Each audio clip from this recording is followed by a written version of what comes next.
What's good, YouTubers and YouTubettes? This is JBsports back again with another one. Unified super middleweight champion Saul Canelo Alvarez, who is the WBA, WBC, and WBO super middleweight champion, has announced that his next fight will be against the IBF super middleweight champion Caleb Sweet Hands Plant. The fight's going to take place November 6th in the MGM Garden Arena in Las Vegas, Nevada, aka Sin City. Now, this fight was originally supposed to take place September 18th, but the fight got sabotaged by the P. Diddy of boxing promoters, always in the video. Eddie Hearn, aka Eddie the Con Artist, didn't want the fight to happen, did everything in his power to prevent the fight from happening, but luckily Eddie Reynoso and Canelo Alvarez didn't get sidetracked. They got temporarily sidetracked, but they finally got back on the right track and secured a fight that they said was going to enhance Canelo Alvarez's legacy, becoming the first Latino fighter to be undisputed in the super middleweight division. Fight's going to go down November the 6th, and it's the biggest fight in the super middleweight division. As in my opinion, this is the number one guy, Canelo Alvarez, at super middleweight, taking on the number two guy, Caleb Plant, at super middleweight. Now, I know the Ring magazines had David Benavidez number two on their rankings, right behind Saul Canelo Alvarez. You know, I got both guys 2 and 3. I got him number 3, so you know, I could make a case for Benavidez, and I can make a case for Plant.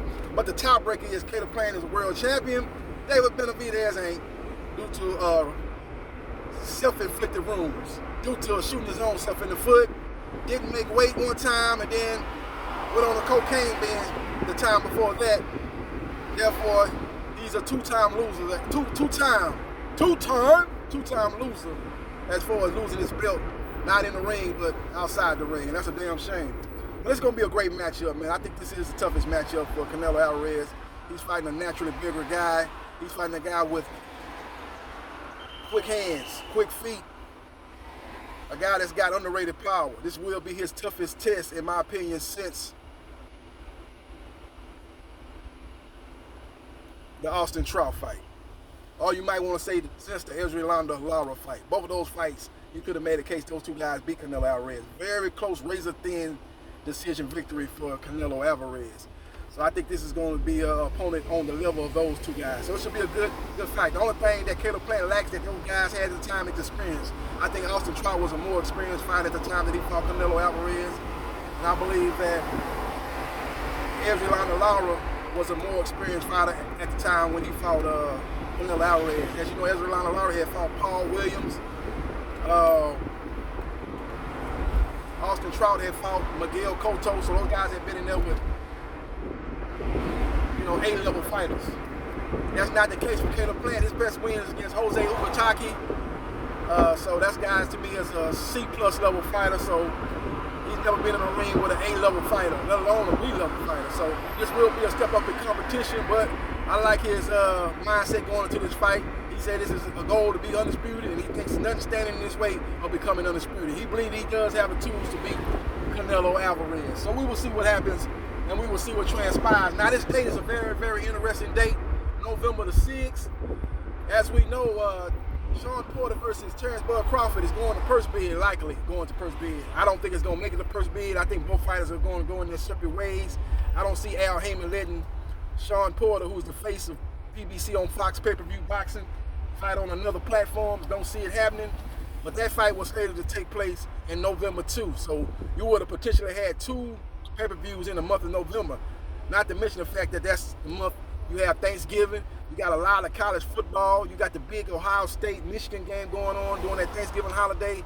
You got Auburn, Alabama. You got a lot of things going on as far as other sports going on in that month. So with that being said, you know, I think this is puts a more dimmer light on Terrence Bud Crawford versus Shawn Showtime Porter. But we will see what happens. We will see what transpires as far as that goes, because the negotiation period ends tomorrow for Terrence Crawford versus Shawn Showtime Porter. After tomorrow, the fight will go to purse bid. So we will see what happens. We will see what transpires. But I'm all right, man. I'm all right. as far as this matchup goes, man, it should be a great matchup, a very intriguing matchup. You know, it's going to be on PBC and Fox. As we know, DAZN came in with the offer originally when they was negotiating the September 18th date. Fox came with a better offer, more upside on the pay-per-view, more of a guarantee for Canelo Alvarez. And it looked like the fight was going toward being finalized for September 18th.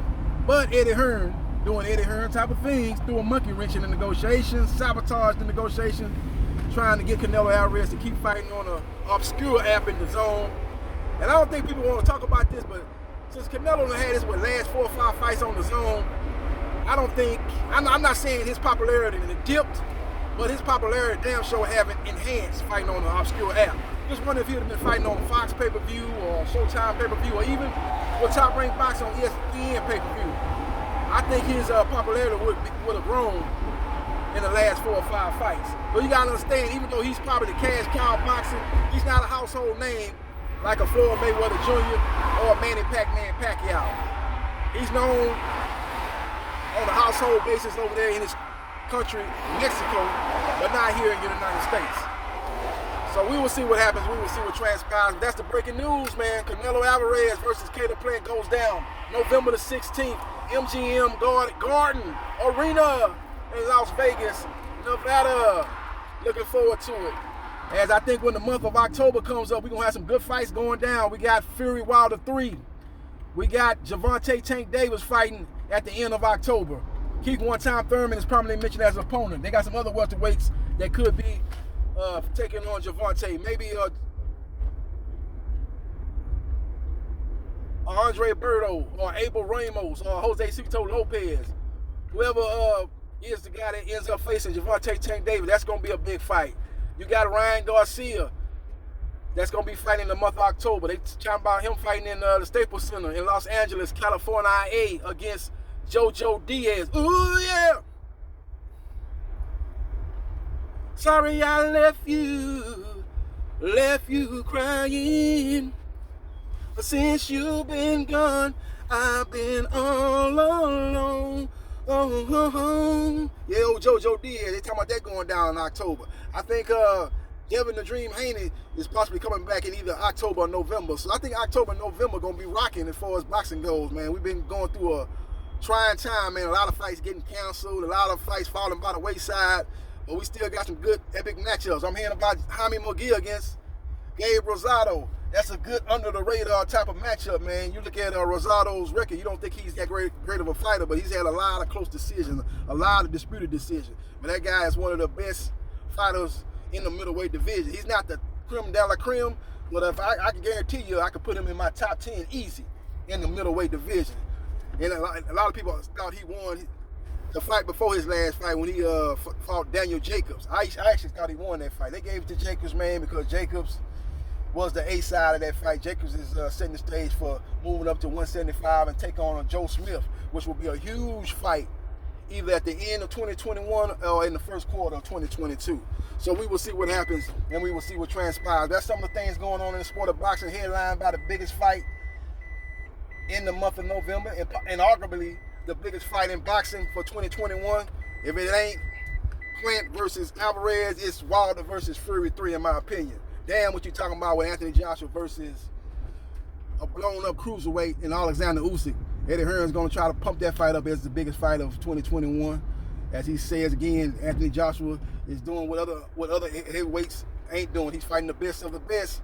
But the only question I want to ask Eddie Hearn is he ain't fought the 2 best in the heavyweight division. He's fought the middle of the road heavyweights, guys that's ranked, 5 through 10. He's fought those type of guys. But when he's going to fight the number 1 and number 2 guy in the heavyweight division, that being Tyson the Gypsy King Fury and Deontay the Bronze Bomber Wilder. Hopefully that fight goes down sometime in the first quarter of 2022. That being the Joshua, he gets by Usyk, because if Usyk wins, it's going to be an immediate rematch.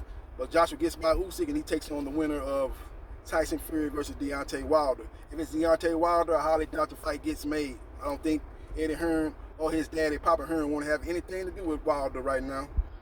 But if it's Fury, I think they'll be more than glad to make that fight, as that fight was pretty close to happening for this year before the arbitrator ruled in Deontay Wilder's favor, which put the kibosh on Fury Anthony Joshua, and then set the stage for Wilder Fury 3. So we will see what happens, and we will see what transpires. Let me know your thoughts about Alvarez versus Plant, who you like in that fight, and what you think about that fight in comparison to the other fight. Is that the biggest fight of 2021? Let me know your thoughts. And hit the like button if you like the content of this video, and share this video and help me grow the channel. This is JB Sports, the man, the myth, the legend, and I holla.